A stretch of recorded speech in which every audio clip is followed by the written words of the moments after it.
All right, guys. So welcome to the series top 10 concepts slash cases you want to know, prior to starting intern year. Definitely want to know during intern year. We're going to kick it off with hyponatremia. I'm pretty sure all you guys are very familiar with hyponatremia in med school. You go over it, you answer questions in regards to it. It's been tested on UWorld, all that good stuff. But I would really emphasize maybe memorizing this algorithm prior to the start of intern year. It's going to make you look like a superstar. Whenever you have a hyponatremic patient that comes in, you'll know exactly how to manage them and work them up. So let's start straight from the top. And you guys have probably seen multiple algorithms like this when it comes to hyponatremia, whichever one works best for you. But I would definitely emphasize memorizing one of them so that when you're going in and dealing with these patients, and they do present often, that you are very comfortable working them up. So patient comes in, sodium less than 135. We know a normal sodium is 135 to 145. The first thing you want to do is check the serum osmolality. When you get your BMP, it's usually going to present you with the serum osmolality, but that'll usually be a calculated osmolality. Make sure to order a measured osmolality to make sure you're capturing the true picture of what that osmolality looks like. After doing that, you're going to, when it comes back, you're going to fall into one of three categories. So starting from the right, you could have a serum osmolality greater than 295. In some textbooks, you'll see greater than 300, greater than 305, whatever. Greater than the upper limit of that osmolality it's called a hypertonic or factitious hyponatremia, and this is typically what you will see with your DKA patients that will be hyperglycemic, so they'll have like a blood glucose greater than 350. You will have that osmol essentially diluting out your serum, leading you to have a hyponatremia. Correction of the hyperglycemia will result in correction of the hyponatremia here. Okay, so we call it a hypertonic or a fictitious hyponatremia for that reason. If you fall into the isotonic category, so here I have it as 285 to 295, but you may see a different range from different resources.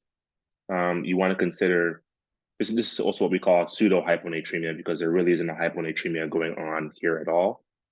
It's usually a result of the machine that measures the serum sodium, picking up on some of these other things like excess lipids. So like in a hypertriglyceridemia or excess proteins, like an example of a multiple myeloma, for example, right? So you want to check for these things when you do have an isotonic hyponatremia here. On the far left, we have a hypotonic hyponatremia or a true hyponatremia. This is where your serum osmolality will be lower than the low end of normal.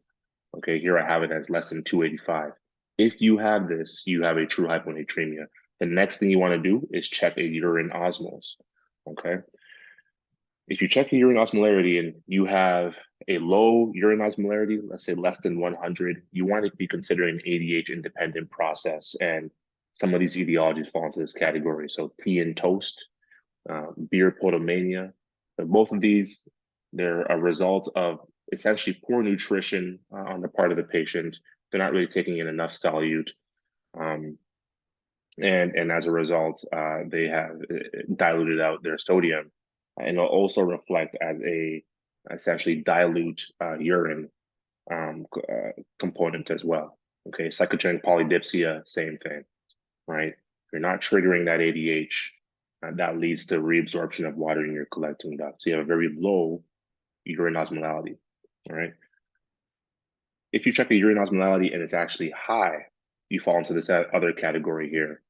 And you have an ADH dependent process going on. And that's where you have some of these common presentations to the hospital, falling into this category here. So heart failure, nephrotic syndrome, cirrhosis, pancreatitis, and you guys can read the rest.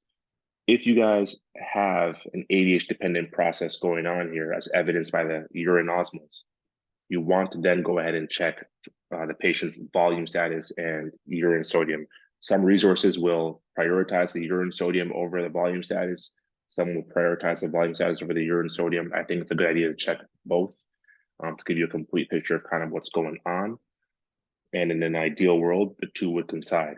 Okay, so if you check a urine sodium and also the patient's volume status, they can fall into one of these three categories. It could be hypovolemic, where you have a decrease in your total body water, a decrease in your effective arterial blood volume as a result of, let's say, GI losses. And if you were to check the urine sodium, you would see that the urine sodium is low, right? Less than 30. It indicates that there's a RAS active process going on, a renin, angiotensin, aldosterone system process going on, right? Where we're essentially reabsorbing sodium back. And so your urine sodium is actually going to be low, all right? In the case of a euvolemic cause, here you have a RAS inactive process, right? Where your urine sodium should be greater than 30.